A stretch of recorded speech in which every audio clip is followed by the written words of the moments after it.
మనసు ఉంది మమత ఉంది పంచుకునే నువ్వు తప్ప ఊపిరి ఉంది ఆయువు ఉంది ఉండాలనే ఆశ తప్ప ప్రేమంటేనే శాశ్వత విరహం అంతేనా ప్రేమిస్తేనే సుదీర్ఘ నరకం నిజమేనా ఎవరిని అడగాలి నన్ను తప్ప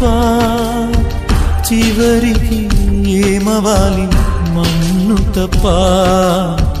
నువ్వంటే ప్రాణమని నీతోని లోకమని నీ ప్రేమే లేకుంటే బ్రతికేది ఎందుకని